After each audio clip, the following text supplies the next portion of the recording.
Assalamualaikum warahmatullahi wabarakatuh. Apa kabar sobat-sobat semuanya? Oke, mari kita lanjutkan saja ceritanya. Tapi seperti biasa bantu tekan tombol like terlebih dahulu. Bab 801 di bawah kendali. Menghadapi angin kencang. Setelah meneguk beberapa teguk minuman keras, Bai Xiaoyun merasa heroik. Beberapa hari yang lalu, dia ingin berhadapan dengan Chu Chen, tetapi malah terbunuh. Dalam pandangan Bai Xiaoyun, Chu Chen tidak memberinya kesempatan untuk menebus kesalahannya, tetapi malah mengarahkannya ke suatu arah yang tiba-tiba membuatnya merasa seperti telah tercerahkan. Bai Xiaoyun telah sibuk selama sebagian besar hidupnya, dan semua yang dilakukannya hanyalah berlatih. Dan sekarang, dia sangat menikmati hari-harinya, menjaga perbatasan di Gunung Qianglai yang sepi ini. Dengan keyakinan di hatimu, akan ada kekuatan di bawah kakimu. Sejak Bai Xiaoyun menginjakkan kaki di Gunung Qianglai, ia telah memutuskan akan mengabdikan sisa hidupnya pada Gunung Qianglai dan perbatasannya. Dia ingin melindungi tanah ini bersama para pejuang perbatasan. Bai Xiaoyun bahkan mulai bertanya-tanya apakah ia harus mencari cara untuk menghubungi beberapa teman masa mudanya dan membawa mereka ke gunung untuk membahas seni bela diri sambil menjaga perbatasan.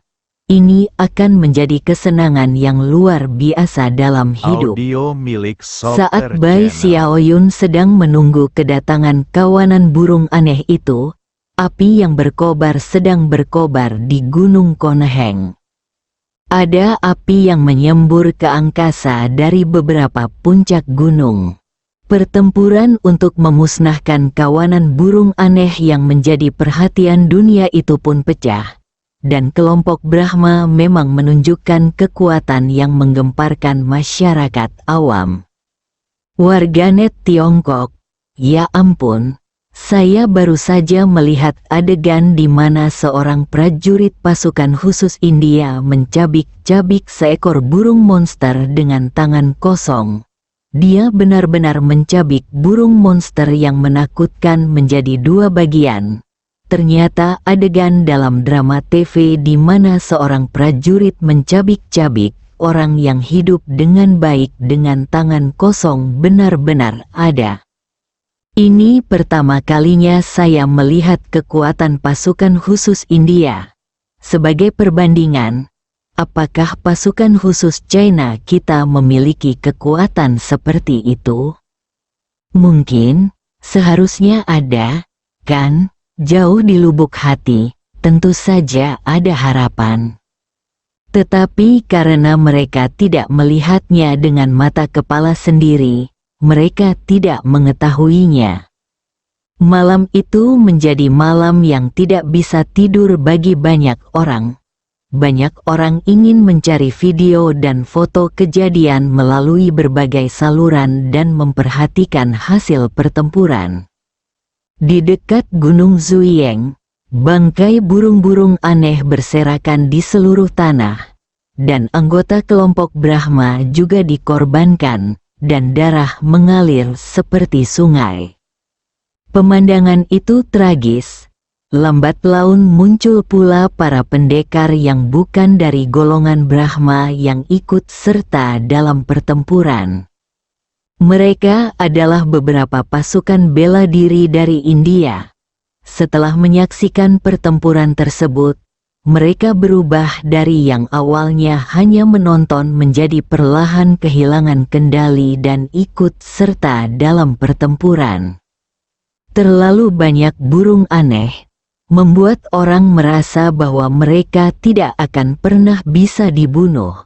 Meskipun mereka dibombardir, menyebabkan banyak korban di antara burung-burung aneh, masih banyak burung aneh yang menggigit manusia. Mereka tampaknya semakin gila di lingkungan seperti itu. Audio Salaman milik tampak Softer sangat Channel. hikmat saat ia berdiri di tempat yang tinggi dan menyaksikan pertempuran. Ini bukan seperti yang dibayangkannya. Menurut rencana Salaman, selama 20 meriam berhasil membombardir Gunung Zuyeng, itu akan setara dengan memenangkan setengah pertempuran. Kawanan puluhan ribu burung aneh itu tampak megah. Namun daya mematikan burung aneh itu tidak seberapa dibandingkan dengan para prajurit kelompok Brahma.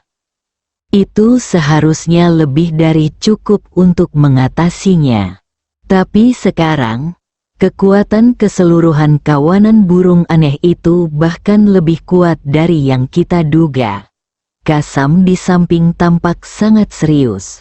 Apakah mereka menyembunyikan kekuatan mereka sebelumnya? Benar-benar lelucon, jangan terlalu meremehkan kecerdasan mereka. Akado punya ide lain. Ketika makhluk apapun menghadapi situasi putus asa, ia akan mengeluarkan potensi yang lebih kuat dari kekuatan aslinya. Ini adalah naluri untuk bertahan hidup. Akado melihat ke kejauhan dan berkata dengan suara yang dalam, "Aku punya firasat bahwa dalam waktu paling lama setengah jam, kelompok burung aneh ini akan dikalahkan." Setengah jam, Sakam mendesah. Sekarang lebih dari 10 anggota kelompok Brahma telah dikorbankan. Dalam situasi ini, dalam waktu setengah jam, jumlah korban di kelompok Brahma bahkan bisa berlipat ganda. Akado melirik Kasam dan bertanya, "Apakah kamu punya ide lain? Tolong minta Biro Vulkan untuk mengambil tindakan." Kasam berkata dengan suara yang dalam, "Biro Vulkan telah ada di sini sejak kawanan burung aneh itu muncul. Merekalah yang mengusulkan untuk menghentikan kita menghancurkan kawanan burung aneh itu dan menggunakan kawanan burung aneh itu untuk menahan Biro Perang Khusus Tiongkok.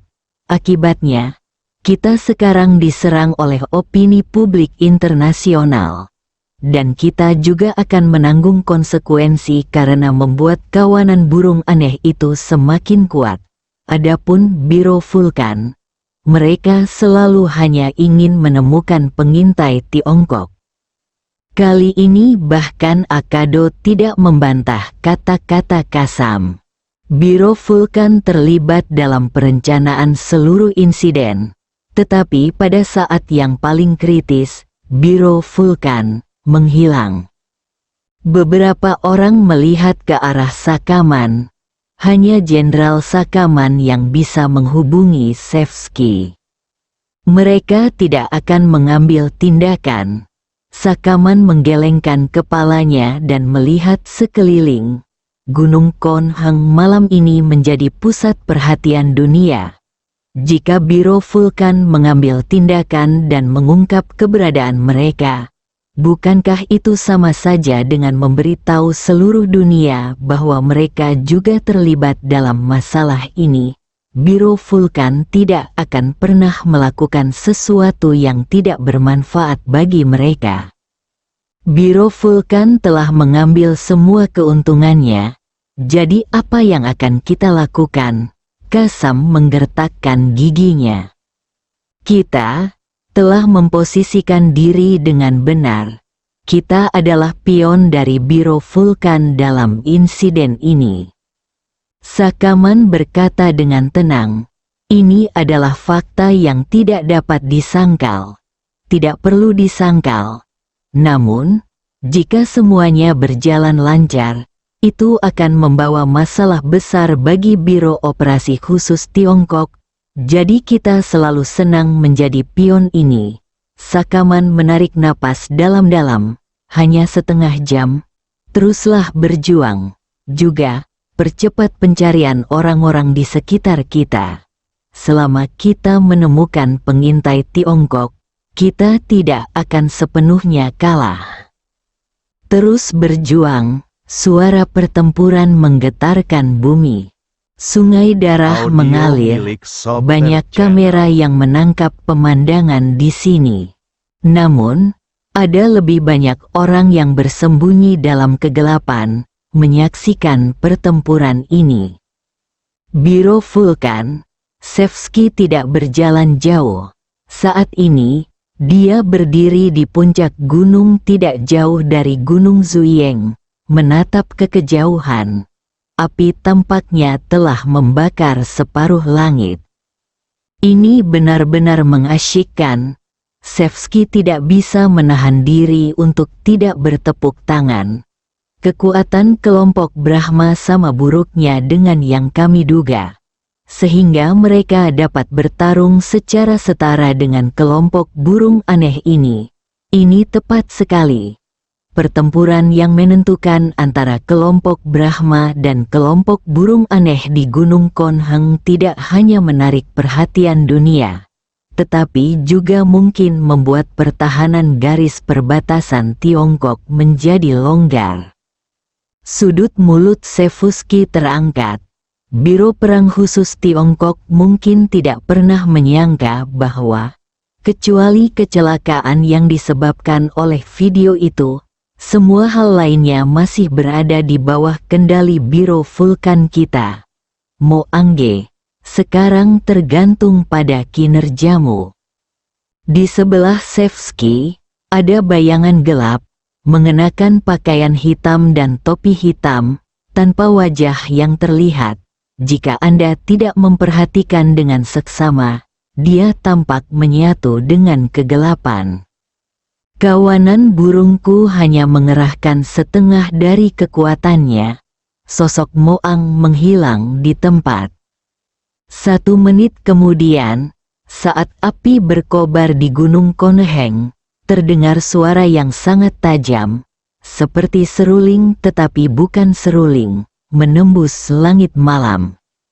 Seperti suara burung yang aneh, tak lama kemudian, bayangan hitam pekat keluar dari Gunung Zuying.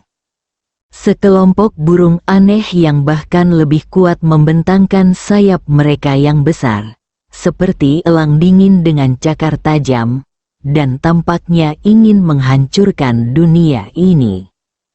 Bab 802 Tugas Perubahan Mendadak.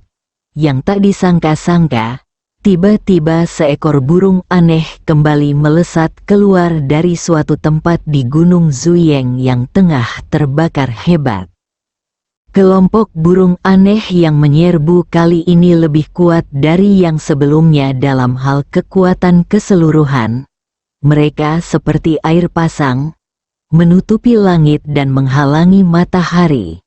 Pada saat yang sama, mereka mengeluarkan suara yang sangat melengking dan aneh, yang menakutkan. Hanya dalam 2 atau 3 tarikan napas, lebih dari selusin anggota kelompok Brahma tewas. Jumlah korban melebihi jumlah yang disebabkan oleh seluruh operasi malam itu. Ekspresi beberapa orang di pusat komando di kejauhan tiba-tiba berubah. Salaman tidak bisa lagi duduk diam, matanya terbelalak. Jenderal Salaman, yang lainnya juga menjadi cemas dan berteriak. Saya pikir situasinya berangsur-angsur berada di bawah kendali kelompok Brahma. Tetapi saya tidak menyangka akan berubah tiba-tiba. Kelompok burung aneh itu Audio menyembunyikan milik Sober kekuatan Channel. mereka. Apakah kecerdasan mereka benar-benar setinggi itu? Akado mulai meragukan hidupnya. Pada saat ini kawanan burung aneh itu seakan-akan telah membunyikan serangan untuk menyerang para pendekar dari kelompok Brahma. Achardo, Kasam, pergilah dan dukung kelompok Brahma segera. Jenderal Salaman memberi perintah dengan suara lantang. Pada saat yang sama, sedikit keraguan melintas di mata Salaman. Dalam situasi ini, mereka harus memohon bantuan Biro Vulkan. Namun, Salaman percaya bahwa begitu dia mengirimkan sinyal ini, Biro Vulkan pasti akan memanfaatkannya. Pemandangan di tempat kejadian sungguh mengejutkan. Ledakan kawanan burung aneh yang tiba-tiba itu mengejutkan banyak orang. Banyak gambar dan video waktu nyata yang disebarkan melalui beberapa pembuatan film yang menantang di tempat kejadian. Pasukan khusus India sangat kuat, tetapi mereka tidak dapat menghentikan burung-burung aneh ini. Sudah berakhir, sudah berakhir. Apakah bencana akan segera terjadi? Gunung Zuyeng sangat dekat dengan perbatasan antara India dan Cina. Saya agak khawatir. Tiba-tiba, dunia terasa begitu aneh. Di kaki Gunung Zuyeng, suara pertempuran terus bergema. Bahkan Jiang Yingtao dan lainnya yang menyembunyikan keberadaan mereka pun terkejut pada saat ini. Burung-burung aneh itu menyembunyikan kekuatan mereka. Jiang Yingtao menatap burung-burung aneh itu sejenak dan bertanya, "Apakah kalian mendengar suara aneh tadi?" Semua orang saling memandang. Jiang Yingtao berkata dengan suara yang dalam, tepat sebelum burung-burung aneh itu tiba-tiba mengamuk, terdengar suara teriakan aneh yang tajam. Kedengarannya seperti suara teriakan burung aneh. Tetapi jika Anda perhatikan dengan saksama, Anda masih dapat membedakannya dari suara teriakan burung aneh itu sendiri. Itu bukan suara burung aneh, tapi suara itu muncul di dalam Gunung Zuyeng, dan itu juga memicu serangan balik gila burung aneh itu.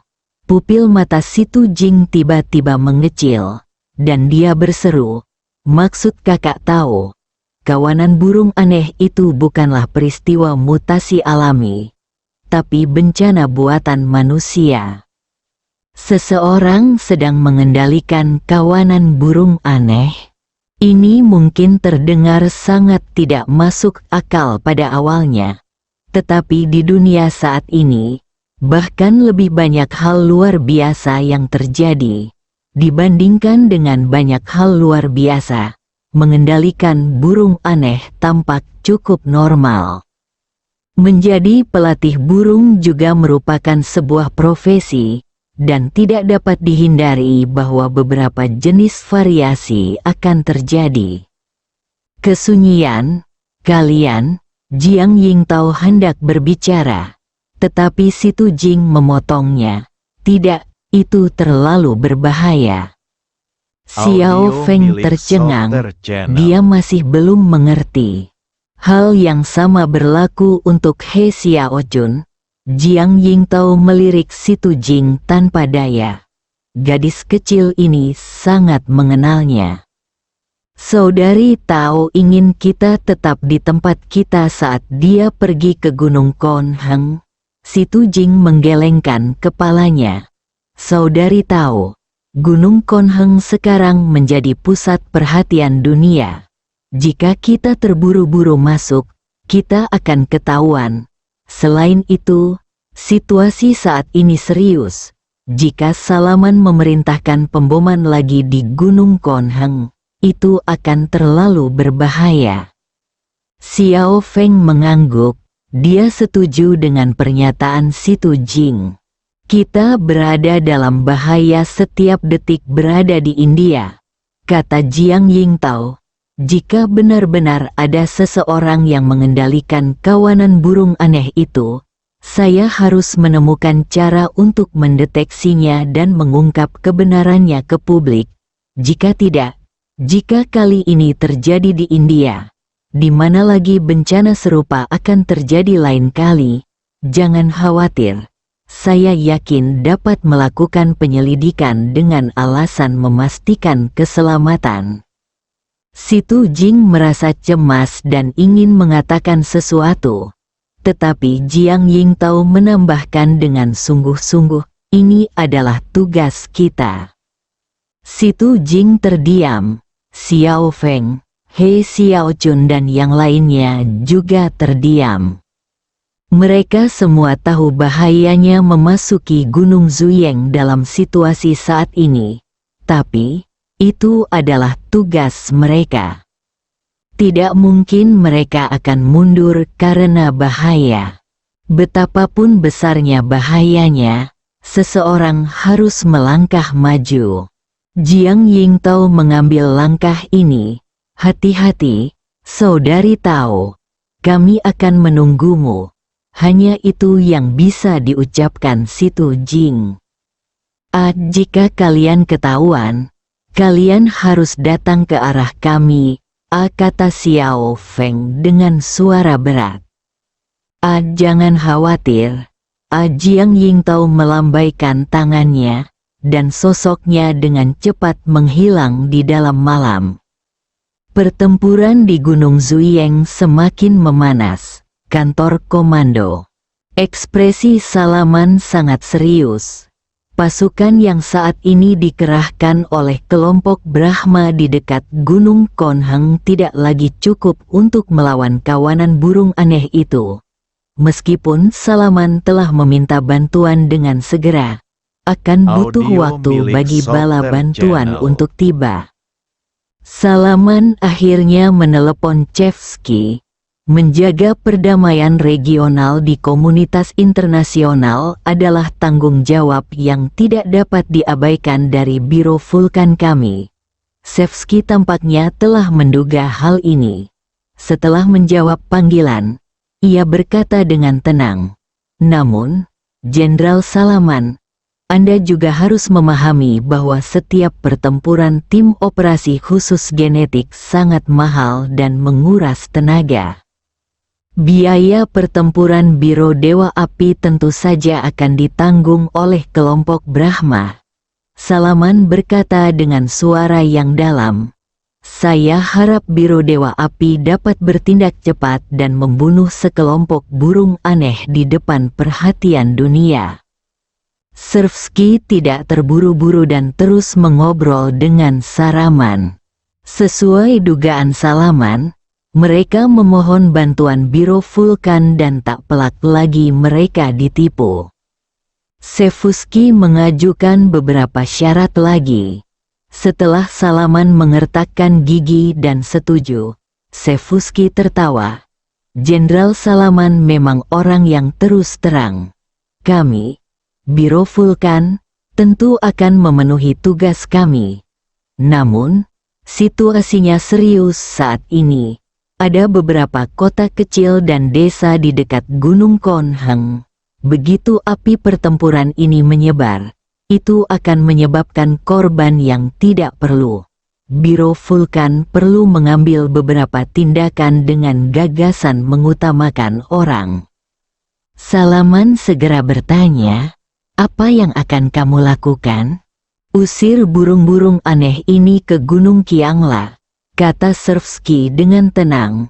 "Begitu kita mencapai daerah tak berpenghuni di perbatasan, Biro Vulkan tentu akan mengambil tindakan untuk memusnahkan burung-burung aneh itu." Salaman tercengang. Segala sesuatu tampaknya dikendalikan oleh tangan tak terlihat dan tiba-tiba, semuanya kembali ke titik awal. Namun perbedaannya adalah bahwa Brahma Group membayar harga yang cukup besar dalam proses ini, dan juga menjanjikan banyak keuntungan bagi Biro Vulkan. Banyak pikiran yang berkelebat di benak Salaman. Setelah beberapa saat, ia menarik napas dalam-dalam, tapi sekarang, burung-burung aneh itu mengamuk, benar-benar gila, dan menyerang kita dengan ganas. Aku khawatir tidak akan mudah untuk mengusir mereka ke perbatasan. Chevsky menjawab dengan yakin. Selanjutnya, terserah pada Biro Vulkan. Bersambung.